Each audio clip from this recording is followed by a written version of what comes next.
গত ৩ বছর ধরে মুন্সিগঞ্জে অবরুদ্ধ ২০ পরিবারকে যাতায়াত করতে হয় দেয়াল টপকে।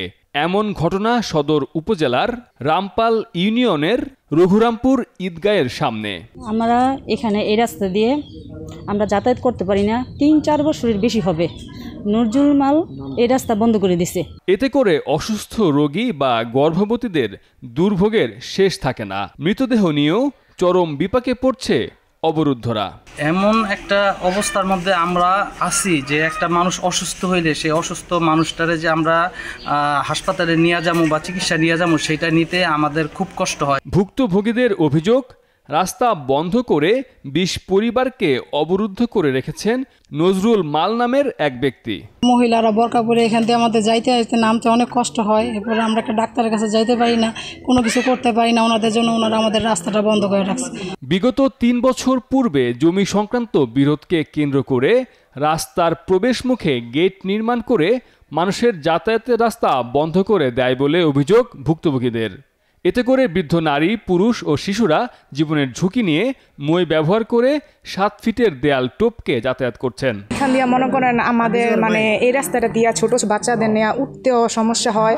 আবার আপনাদের মনে করেন অনেক বাচ্চারা পইরাও যায়, ব্যথাও পায়। আমরাও স্কুলে যাই, মাদ্রাসায় যাই, তো আমাদের অনেক সমস্যা হয় আর কি যাওয়ার জন্য। সাবেক স্থানীয় সংসদ সদস্য ফয়সাল বিপ্লবের প্রভাব খাটিয়ে নজরুল মাল তাদের যাতায়াতের রাস্তাটির মুখে গেট নির্মাণ করে বন্ধ করে দিয়েছে অভিযোগ করেন স্থানীয়রা। ছোট বলতে যখন বুঝি যতটুকু, ওই তখন তারও অনেক আগে থেকে ওই রাস্তা আপনার মানুষ চলাচল করে। এখন এই যে এটা হলো আমাদের বাসা, এখন মানবতার খাতিরে এখন দিতে হচ্ছে। ভুক্তভোগীদের অভিযোগ, জমি সংক্রান্ত বিরোধকে কেন্দ্র করে রঘুরামপুরের মান্নাফ মালের ছেলে নজরুল মাল ২০টি পরিবারের রাস্তা বন্ধ করে গেট নির্মাণ করায় বর্তমানে বাড়ি থেকে দেয়াল টপকে পার্শ্ববর্তী বাড়ির উপর দিয়ে যাতায়াত করতে হচ্ছে তাদের। আমরা রাস্তা আসা যাওয়ার পরে এই অল্প বছর ধরে রাস্তা বন্ধ করে দিচ্ছে, যাইতে দেয় না, আমাকেও যাইতে দেয় না, যেতে দেয় না।